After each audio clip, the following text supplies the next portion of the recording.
Chat. This look like it's gonna be wild, but we gotta see. I've been seeing this shit everywhere. You got family in seeing it everywhere. We're finna just get into it, man. If you're on the YouTube, make sure you drop a like, comment, and sub. We live on Twitch every other day. Y'all boys come to be a part of the family, my nigga. Let's get into this, man. Let's get into this.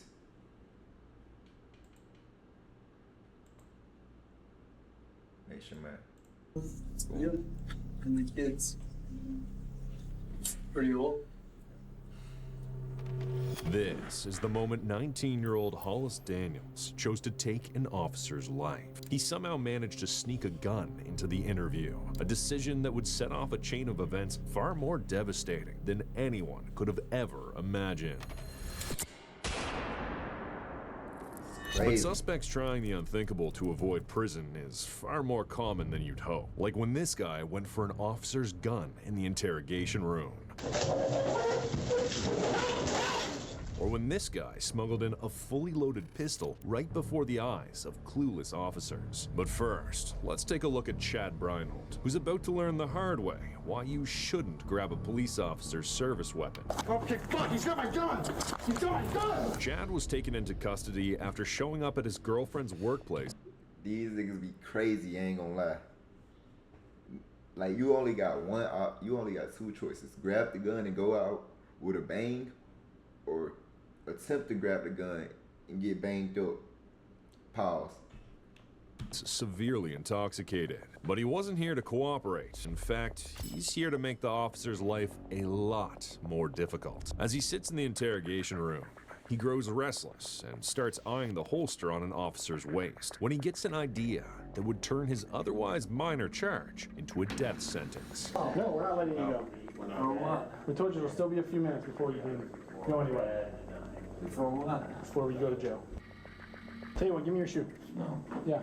No. Not giving you my shoe. Give me my shoe. Give me my shoe.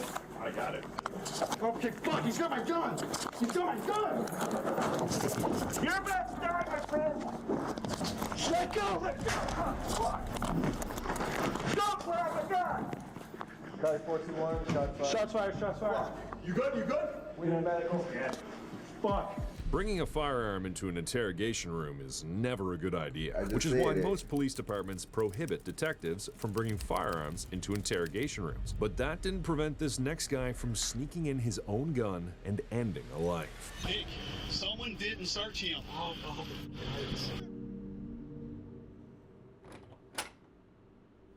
This is 30-year-old Gary Roland, a local criminal brought into the interrogation room to tell officers what he knows about narcotics and weapon trafficking. Or at least, that's what they think. What they don't realize is that Gary has smuggled a loaded pistol inside, and he's about to end one of their colleagues' lives. Earlier that day, a Callaway County father heard what sounded like a gunshot outside his home. When he stepped out to investigate, he found a car blocking his driveway, with a fully loaded assault rifle visible in the back seat. Fearing for his family's safety, he quickly called the police. A police officer was immediately dispatched to the scene, and after running the car's identification number, he realized it belonged to Gary, someone the DEA had been chasing for months. Knowing Gary was likely in the hurry, someone the DEA had been multiple warrants regarding drugs and firearm possession. Chasing for months. Knowing Gary was likely in the neighborhood, officers narrowed their search, and with the help of CCTV and local witnesses, they quickly located him at a nearby apartment complex. He was moved into custody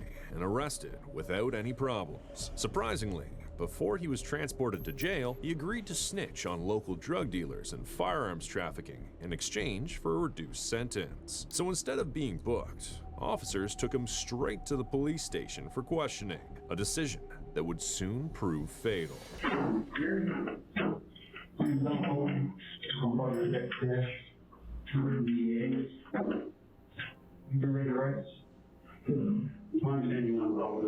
Yeah, I feel like we had like a cigarette and we got talking to my girl for 1 second. I'll tell y'all whatever you want. I don't know about your girl, but I can definitely help you with getting some drinking. I don't smoke, but I can smoke around the cigarette. Why do this shit sound muffled, chat? I can't even hear what they saying. I'm just trying to read. I'm trying to read the caption, but my camera in the way. I'm gonna just have to read off my other screen where I read chat it. During interrogations, when a suspect is willing to cooperate, detectives often try to make them feel comfortable and unthreatened, sometimes even letting them lead the conversation. So naturally, Gary is allowed a smoke break. But this would prove to be a huge mistake. When they return to the room, surveillance footage shows him pulling his right pant leg just below the knee, making it easier to access his concealed weapon. He then asks the detectives for one last favor, after which he promises to tell them everything. Unfortunately for them, the favor would cost one of the deputies their life. You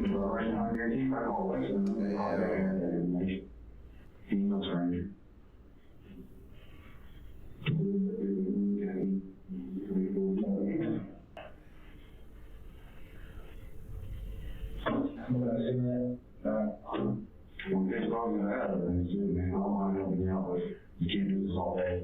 Okay.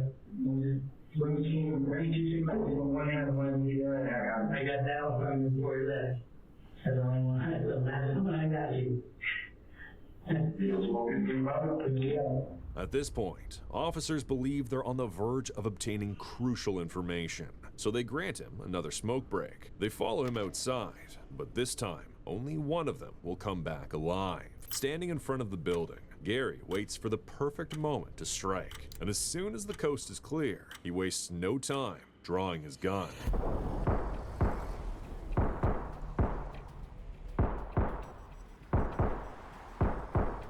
Damn, yo. I'm not sure where it's still gonna be. That's all out. We got one officer down. Damn, yo. Purpose down.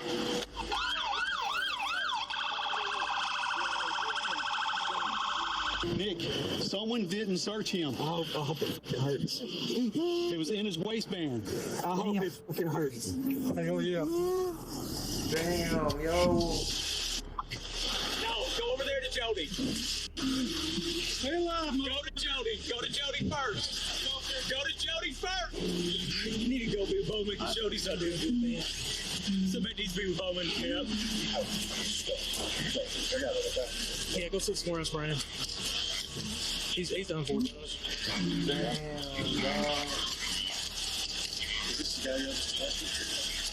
I guess we didn't search him enough. He had a gun on his waistband. 44-year-old detective Jody Cash was transported to the hospital in critical condition, but tragically, he succumbed to his injuries shortly after. As for Gary Roland, he was shot 12 times immediately after the incident and died on the spot. When officers inspected his gun, they discovered it had jammed, a lucky malfunction that prevented more lives from being lost. This is exactly why suspects must be searched thoroughly before any interrogation. But sometimes, officers come dangerously close to being killed with their own weapon. Please don't shoot me! Please don't shoot me! On January 24th, 2025, Yo, these niggas wildin'. officers from the Fountain Valley Police Department received a call about a man who tried to forcibly open a woman's car door in an attempted carjacking. The suspect, identified as O'Sheen McClintock, was shirtless, and when an officer arrived, it didn't take long to locate him. Not in trouble or anything, man. I just need to talk to you. Can you take me to Jonathan's? Okay, we'll figure that out. Just take a seat for me. You're good. What's wrong? You got no shirt on. Huh? Take a seat. I know. Huh? Huh? Take a seat. I don't have to. Yeah, you do. No, I don't. Yeah, you do. And Jesus made my price forever. Amen. Jesus made my price forever. Amen.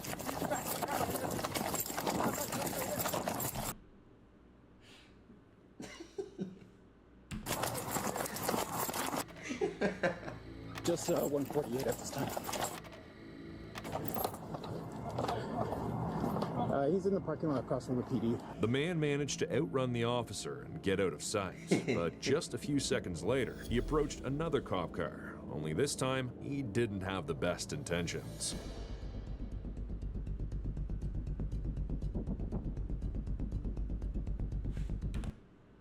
Yo, like, hopefully she didn't lose her life, but you're just letting him walk up on you while your gun is pointed. What's your point of pointing the gun, my nigga? He shouldn't. Best intentions. Once he stepped right here and pointed his fucking finger, you should have shot him in the knee or something. You ain't have to shoot him in the body, but you let him get that close And you still ain't pulled the trigger. You still ain't pulled the trigger. Save the Jesus name! They're saving the Jesus name forever! They're saving the Jesus name forever! Yes, I got it! Yes, I got it! Yes, I got it! Forever! Please don't shoot me! Please don't shoot me! She's got her weapon! Put it down, dude! Put it down! Put it down! Hey, put it down!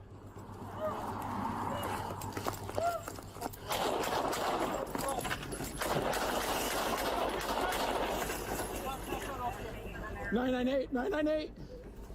Luckily for the female officer, O'Sheen didn't shoot her, especially when she fell on her knees while trying to run. Unfortunately for O'Sheen, though, he didn't survive the hail of bullets, and paramedics pronounced him dead at the scene. But not every suspect is successful Damn, in bro. grabbing a police.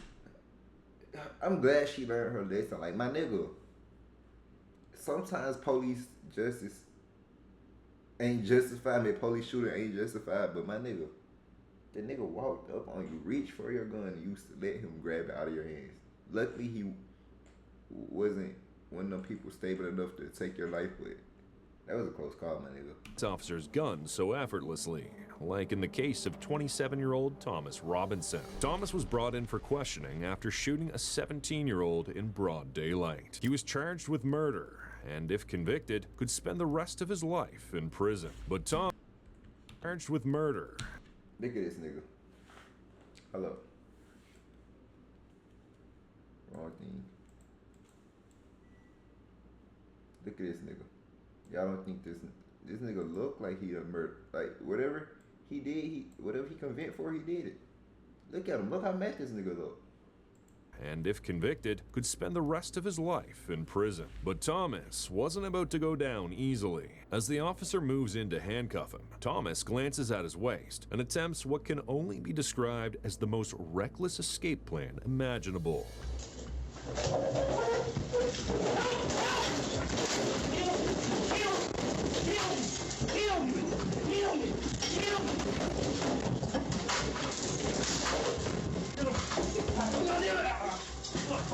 Piece of shit. God damn it! Motherfucker! Yeah, I'm good.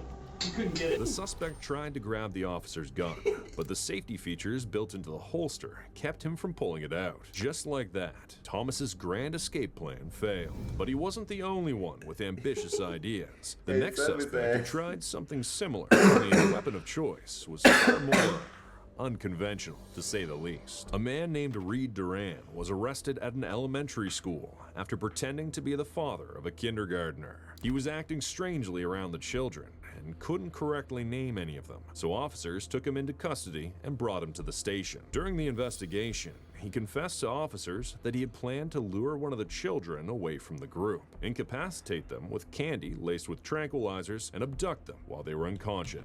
What do niggas get out of there? Like, just go ahead and hold my nigga. All these women in the world that are desperate for niggas, y'all niggas go choose to get little kids. Like, that shit piss me off. I will beat the shit out of one of you niggas like that.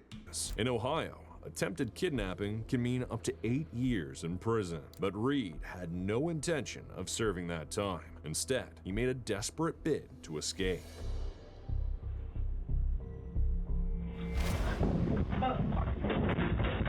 Fine, put your unit up here. Put your hands behind your back now. Okay. Stop. Put your hands behind your back now. That split-second decision only added another felony assault charge, and now Reed faces up to 30 years in prison instead of just 8. His escape plan clearly didn't end well, but the story's different for 19-year-old Hollis Daniels, who actually managed to do what previous suspects couldn't. You had a family at home? Yep. And the kids? Pretty old?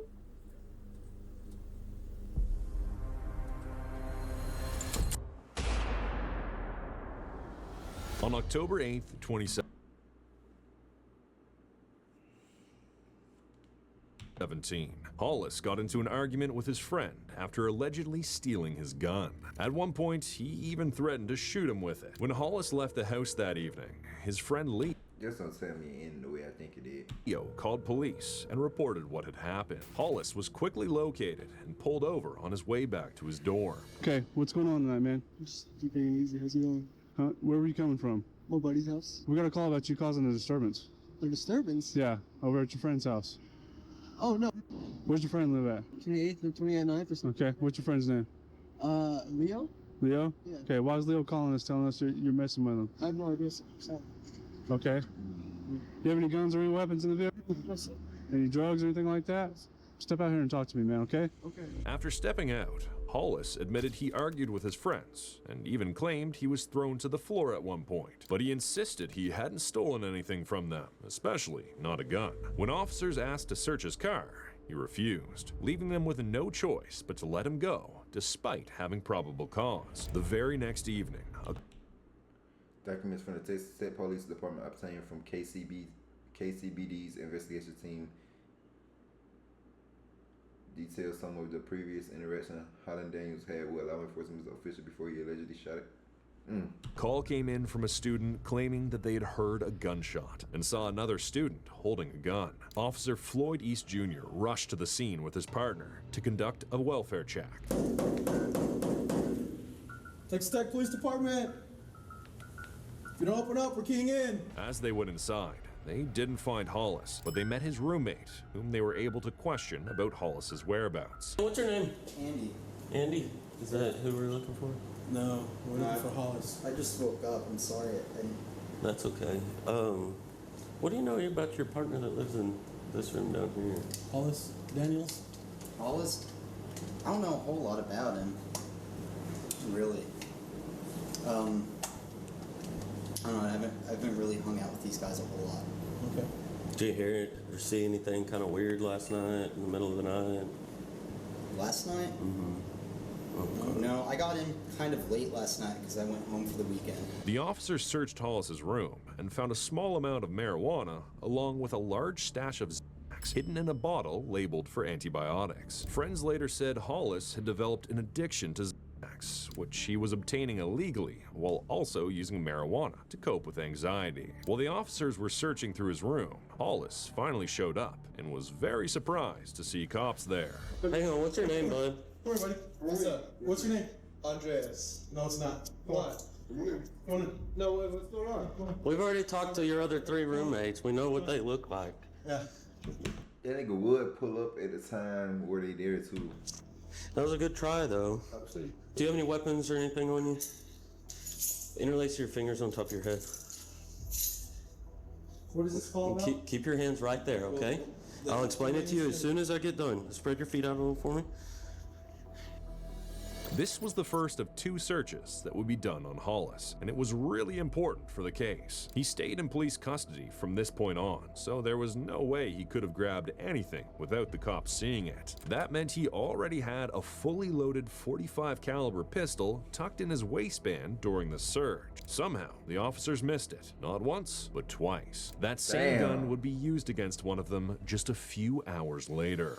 We had an order marijuana coming from this room. Had an order marijuana coming from this room. 6:25 time. Knocked on the door, someone locked it, so we left.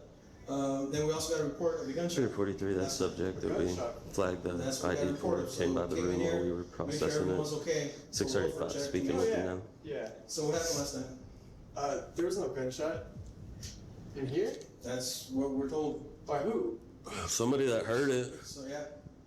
Oh, no, yeah, I didn't know. Yeah, I wasn't even here last night. I was over at my buddy, 28th Street.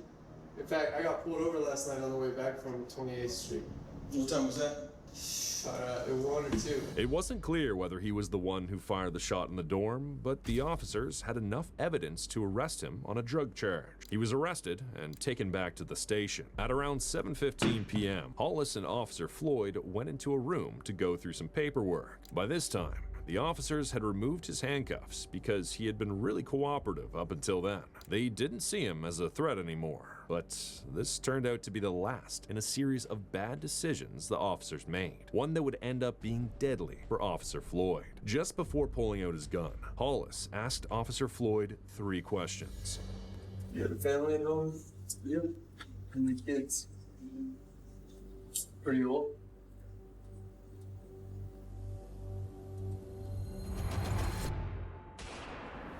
At that moment, Hollis pulled out the pistol and shot him. Damn, dog, how do y'all miss it twice though, my nigga? Twice. Y'all search him once, don't feel the gun. Then you go back and search him again and don't feel the gun. And then you cost a man's life, Mike.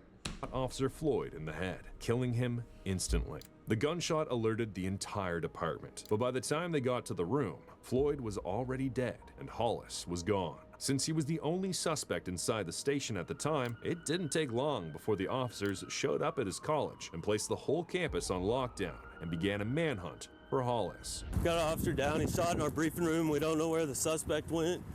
He's about a 19-year-old white male, Damn, skinny. Dog. And then like the nigga still ain't have no mercy after he asked him, do he got a family and 2 kids? The niggas, I mean, like what you asking for if you still was gonna take the nigga life anyways? I'm assuming the nigga asked him that if he said there were 2 younger people, he would be like, okay, you got kids to raise. But since he said they were older, he probably saying like, okay, they can deal with themselves. Like that's still fucked up. Like why ask the nigga that you still take his life? What's he wearing? Blue jeans.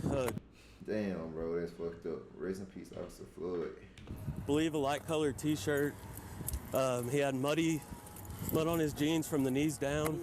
Blue jeans and a white t-shirt? Yeah, and he's got facial hair. After about 90 minutes of searching, the officers finally found him and immediately arrested him. However, when officers questioned him about what happened, he said he didn't really have a reason and that he killed Floyd in the heat of the moment. He knew he would get caught if he murdered someone, but he did it anyway. Before pulling the trigger, he even asked Officer Floyd if he had a family and kids. This suggests he might have had some psychopathic traits. It seemed like he wanted to know exactly how much pain he was about to cause and how many people would be hurt by it. But the weight of his actions still hadn't sunk in, as he still believes he'll somehow walk free again one day. 25 to life. Plus more because of other stuff. I mean, look, that would be the responsible thing to do, is to give me jail time and then maybe I can go for parole. But that's just going to change, not your problem, it's just going to change how I have to go about what I'm going to do. He was charged with capital murder and faced the death penalty. In the end, though, the jury decided not to give him the death penalty and instead sentenced him to life in prison without the possibility of parole. Damn, bro. Yo. That's crazy. Hey, look though. If y'all new to the channel, make sure you drop a like, comment, sub. Drop me some video suggestions. I'm tired as fuck. I've been working all day. But I gotta get these videos out. I'm trying to push a video a day, my nigga. Back on my YouTube ground, I'm tired as fuck. If y'all trying to drop some video suggestions, my core is in the bio, my nigga. Join the community, my nigga. That's all it is. I'm tired as fuck though. But you new here, drop a like, comment, sub. It's your boy James. We out. Long live Officer Floyd and all the other officers that was unalived in this video. It's crazy what it happened, but we'll see y'all.